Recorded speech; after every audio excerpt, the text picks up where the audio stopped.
effect that may not have crossed your mind is the large impact climate change has on human health. For example, a warmer atmosphere traps and increases the formation of ground-level ozone, also known as smog.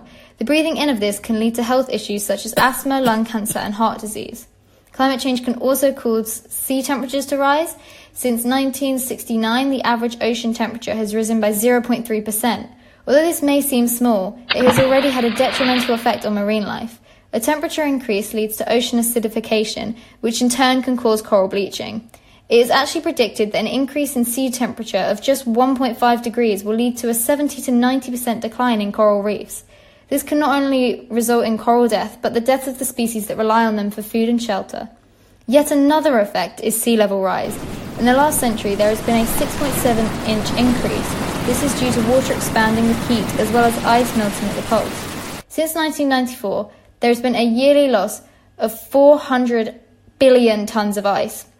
That's the equivalent to a 4-mile by 4-mile block of ice melting. Just imagine that!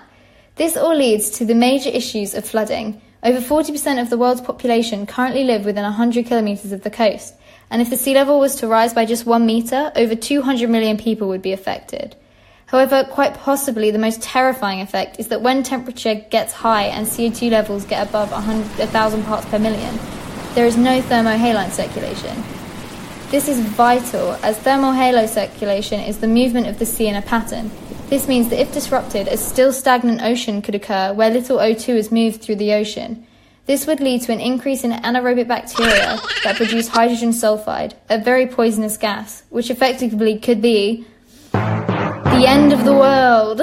Well, more likely just the end of most animals, but close enough. Scary though, right? But what exactly is the cause of this rapid increase? To put it